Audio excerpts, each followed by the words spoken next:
lot of people voting in person at the Clark County Elections Office Monday after seeing this exclusive K2 video. So I went, I'm not taking any chances. I just dropped my ballot. Yeah, I just wanted to make sure that our vote got counted and that we didn't have to get a new ballot or anything.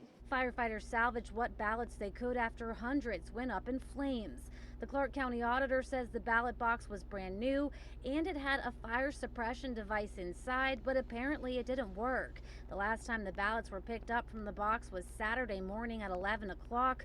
The elections office says it has no way of knowing which ballots were destroyed in the fire, and officials are counting on voters to come forward. Not everybody's tuned into the local news world, or in this situation, the national news event. Valerie Davis said she usually drops her ballot in that box. And what worries me about Cascade Park is it's in close proximity to Fairway Village, which is where seniors are. She's worried about how this will impact them. There may be a lot of people that don't even know their ballots won't be counted, and that concerns me.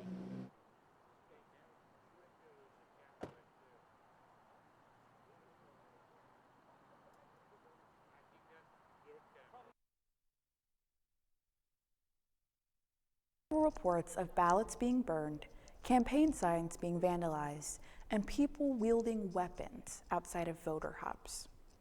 Dr. Canervo, can you explain for us just how serious election interference is?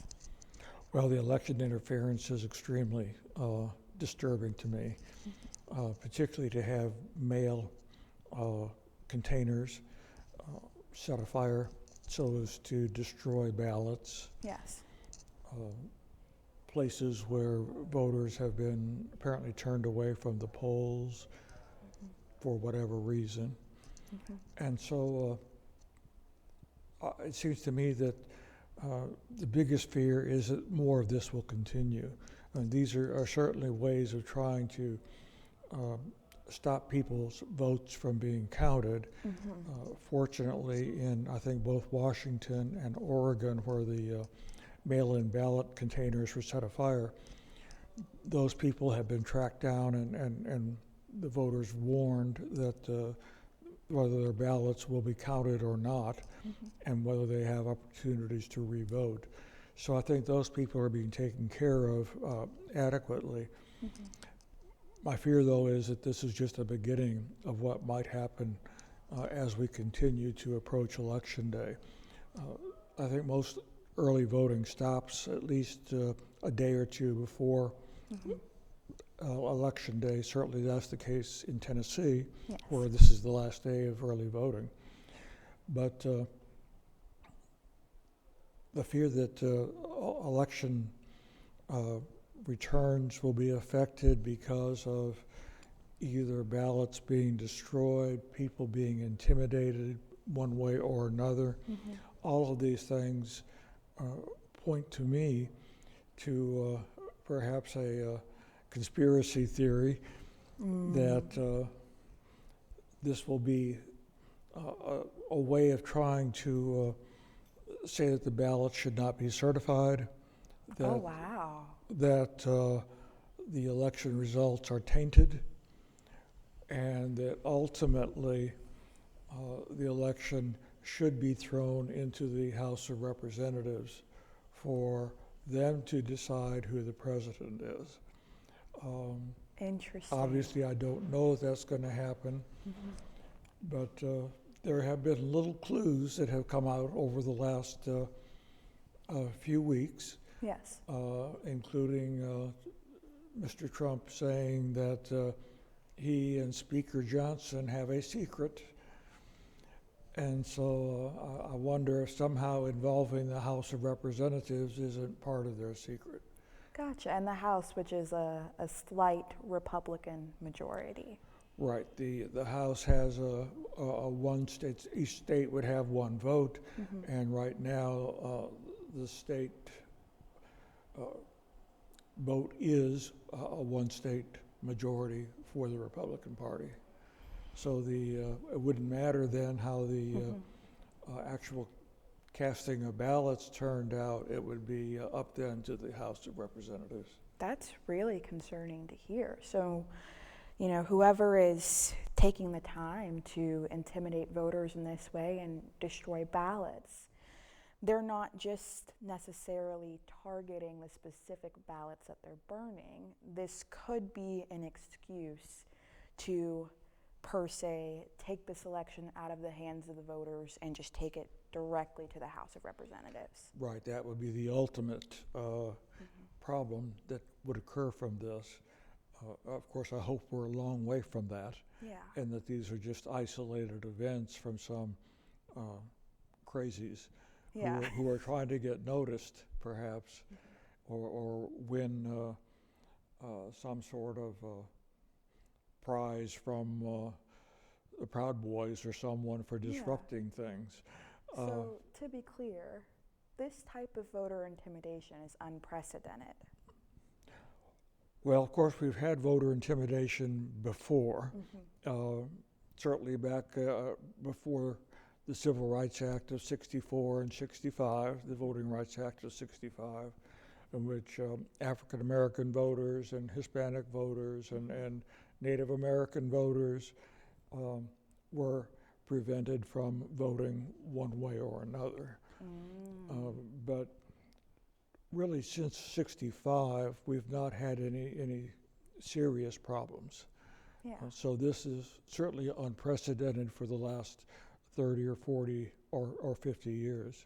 Yes, that is, I mean, in my lifetime, with the elections that I've seen, I have never heard of these types of events occurring, and with the frequency that they have as well. And I find that alarming and concerning, especially because not too long ago we were talking about potential backlash if a certain result did not occur, that some people might be upset, and that could incite more violence, like the January 6th attack. And so with all of this election interference, which is a serious crime, that worries me for post-election as well.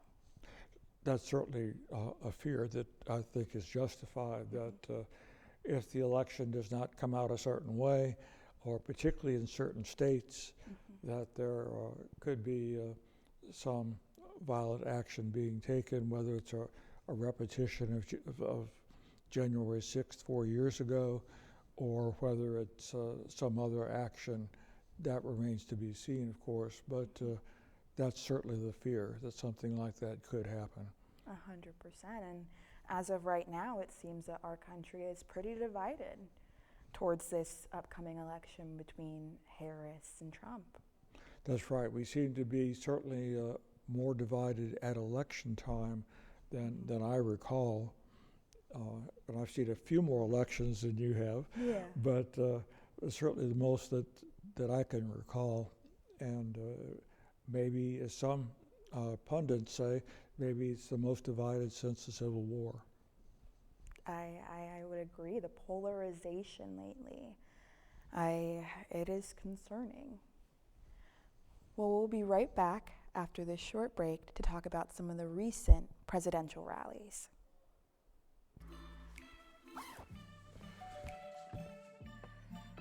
Yo, camping buddy. Okay, you guys ready? Dude, I thought you were driving. I thought you were driving. Oh, I never said I was driving. I definitely can't drive. Okay. If you're high, just don't drive. It's illegal everywhere. If you feel different, you drive different. When you look at the number of disasters in the U.S., chances are every area will deal with some kind of emergency in the next decade. And between school, sports, and social lives, chances are you won't be with your kids when it happens. Will they know what to do? Ready.gov/kids has the educational tools and information to make the conversation easy. When the time comes, chances are they'll feel prepared, not scared. So talk with your family today. At one of former President Trump's most recent rallies, some very interesting remarks were made. CNN's Brian Todd reports.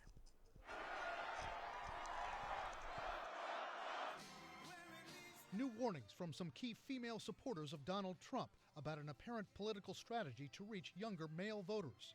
This bromance and this masculinity stuff, I mean, it borders on edgy to the point that it's going to make women uncomfortable. Former Republican presidential candidate Nikki Haley weighing in on racist, vile, and misogynistic remarks at Trump's Madison Square Garden rally, much of it targeting Kamala Harris. Her and her pimp handlers will destroy our country. When I hear Kamala speak, it sounds like a script from Hollywood with a really bad actress. Conservative commentator Megyn Kelly also raising concerns about the rally. It was too bro-tastic, okay? It was. You clean up the bro talk just a little so you don't alienate women. Some analysts say Trump has really been leaning into the bro culture recently between his crudity. You're a vice president. And his hypermasculinity, like when he praised the physical attributes of a late Hall of Fame golfer. Arnold Palmer was all man. When he took showers with the other pros, they came out of there, they said, oh my God. Trump's male allies have joined in, Tucker Carlson referring to the former president as Dad. When Dad gets home, you know what he says? You've been a bad girl. You've been a bad little girl, and you're getting a vigorous spanking right now. So what exactly is the so-called bro vote? Targeting young men who, through a variety of measures, polling shows, are more alienated from opportunity, from government, in many ways, even from community. And analysts say there is a real targeted strategy by the Trump campaign on this. The Trump campaign is really focusing on young men who they think could be critical to get him over the edge on November 5th. And they're seeing data that young men are skewing more conservative, and that's really informed a lot of their strategy here in this final stretch. Trump has spent precious time talking to podcasters who appeal to young men, like Joe Rogan.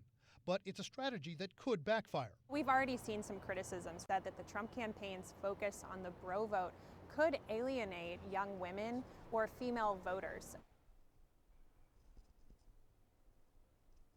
Dr. Canervo, there seems to be a divide between how young men and women are politically aligned in this election.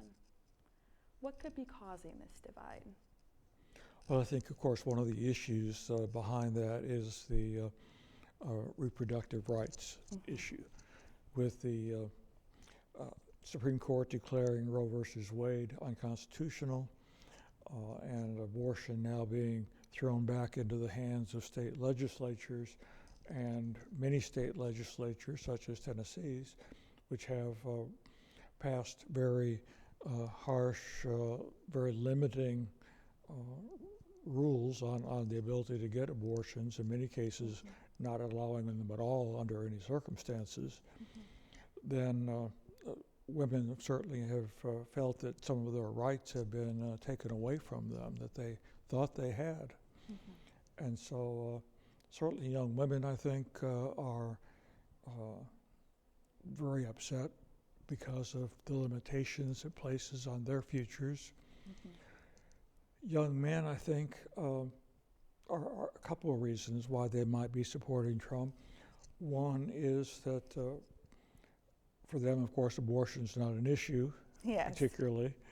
But secondly, young men, sometimes particularly in their teenage years and 20s, have a sense of wanting to be kind of pushy, bullying, much like Trump is himself. Trump is in his late 70s, and many would characterize him as a bully. Some young men also, I think, have problems with female authority.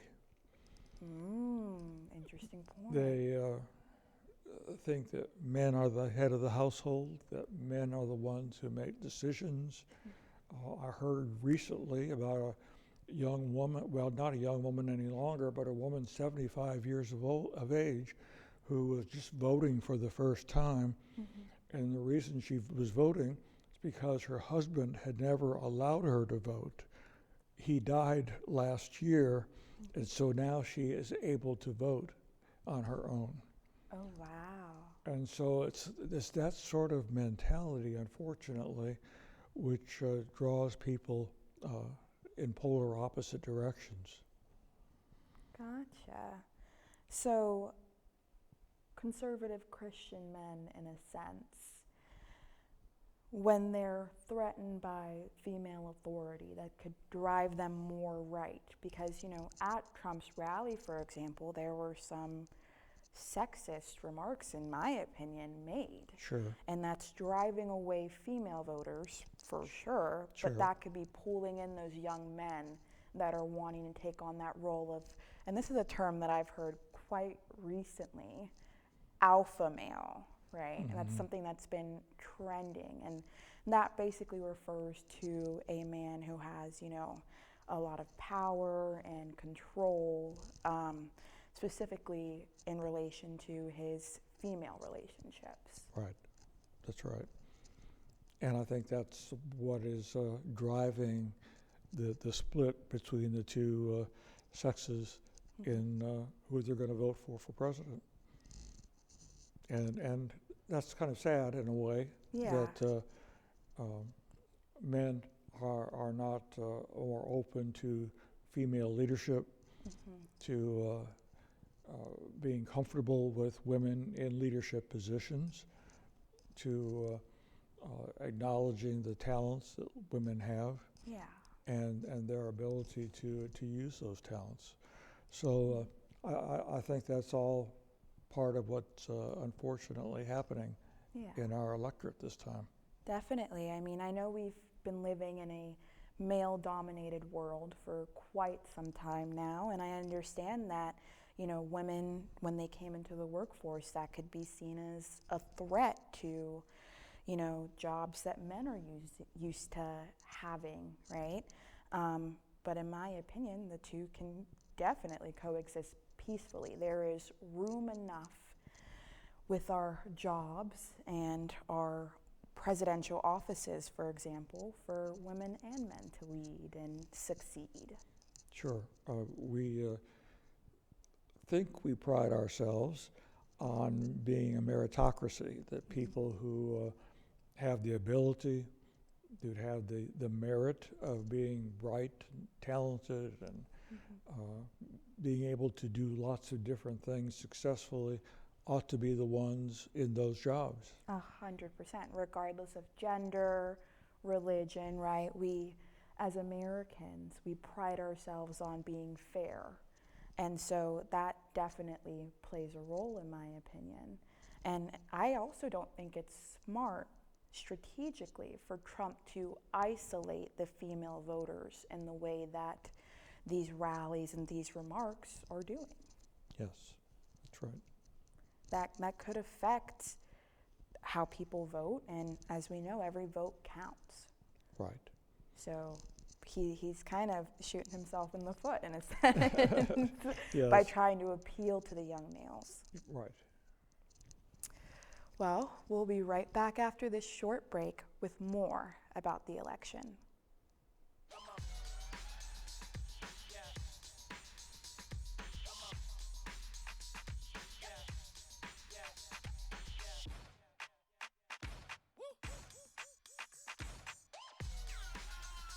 You're not going to get it all right. Just make sure you nail the big stuff, like making sure your kids are in the right seat for their age and size. Get it right at nhtsa.gov/the-right-seat. Hey Bobo, do trees tell each other stories?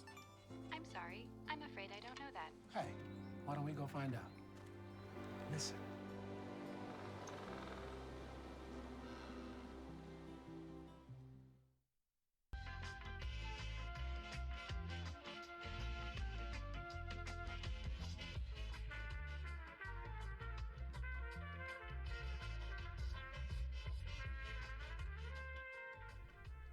Thanks for sticking around. To close out our segment today, we'll be talking more about the importance of voting. But first, let's hear about the experience of a first-time voter in Georgia. CNN's Tom Jones reports. Elmore Kelly is taking steps to do like a farm boy, and I never did get into all that. something he has never done in his 78 years on Earth. This is your first vote for president.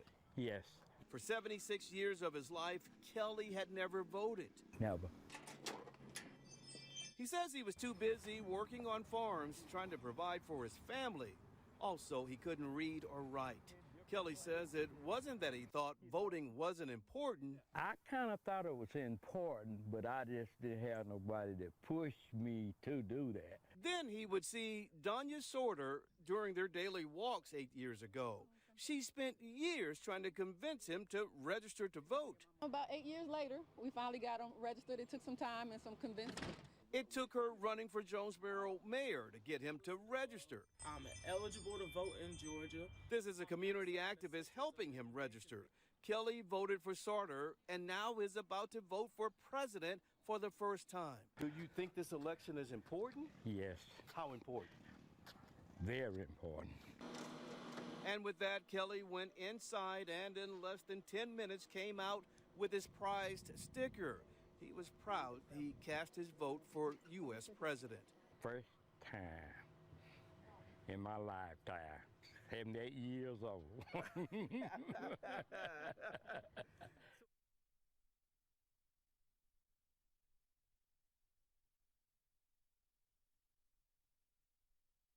Is this presidential race right now? Well, of course, if you believe the polls, it is essentially a toss-up, with either one having the opportunity to win. I follow the polls pretty closely. Yes. And of course, some polls have Harris up by 1 or 2, and other polls have Trump up by 1 or 2 in any given swing state. Mm-hmm. And so it really is a matter of who's going to turn out to vote on election day, as well as who has turned out to vote so far in early voting. Definitely. And whether women outnumber men, as we just talked about, Mm-hmm. or whether old people outnumber young people, or vice versa. And the demographics and where those demographics lean toward one candidate or another are really going to be the determining factor. Definitely. And last time I had checked the update, only about 50% of youth voters had taken the time so far to vote with early voting. So that means that half of the youth demographic, 18 to 29, still have not voted. And of course they can vote on election day, but hearing that is just a tad bit concerning to me, knowing that they could make such an impact on this election. Sure. And not to defend them too much, but younger voters do have a little bit more trouble voting, particularly if they're in college. True. Because you've got to, if you're not going to school in your hometown, you've got to get an absentee ballot. Exactly. Or take a trip home for the weekend to vote early. Exactly. There can be challenges there. Right. There are plenty of challenges there. And so it's a real problem, I think, for young voters. One of the excuses I'd heard early on in my career was that young voters, of course, are also very busy and that they have a lot of other things on their minds. That's all true, I suppose, but at the same time, it seems to me that young voters should place being a good citizen and also helping to determine the future of this country in a fairly high priority. Very true. Because in an election this close, with candidates who are so different in what they stand for and what they're likely to do, is going to make a big difference about what happens 3 or 4 or 5 months from now, after that president has been put into office and really gets to work. Definitely, I agree.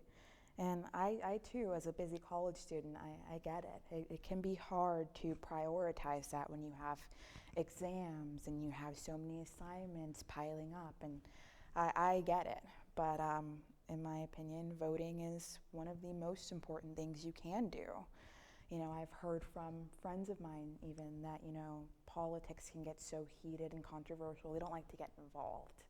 And I can understand that, right? I mean, in the country that we live in, with especially the things that have been happening in this election, you know, you share an opinion someone doesn't like and you feel like it can be consequential, right? And I get it, but if you're unhappy with the way that things are going in this country and your daily life, if you're unhappy about the prices of groceries and housing or whatever it is that, you know, doesn't sit right with you, the way to change that or better that is to vote for who you feel best represents those priorities and those values. And so not voting is almost counterproductive in that way, I think.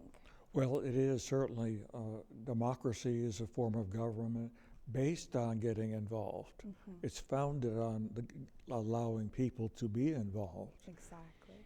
And to exercise their power to make a difference in which direction the government and public policy is going to go. The time-honored excuse is that, well, one vote's not going to make a difference. But if you multiply that one vote per precinct times the thousands of precincts that are in every state, and you see that states are won and lost by 1,000 votes or 500 votes, some elections are literally at the local level are won or lost by a single vote. Yeah. There have been numerous examples of that. And so it is extremely important to vote, to be involved, to have a voice about your future. You know, there's so many issues right now that are terribly important, whether it be abortion, global warming, and what the state of the planet is going to be in a few years. Definitely. The economy, all those things are terribly important to act on. I agree. And, you know, the election is in just a few short days, so best believe I am sitting on the edge of my seat to see the outcome, considering how close it is, especially. And like you said, how different the candidates are and their stances and their policies. So we'll just have to wait and see what happens, but I can't wait to talk with you about it next time. Unfortunately, guys, that's all the time we have for today. Thanks for tuning in for another edition of Inside the System. And if you haven't already, please remember to vote this Tuesday, November 5th, because your vote matters. See you next time.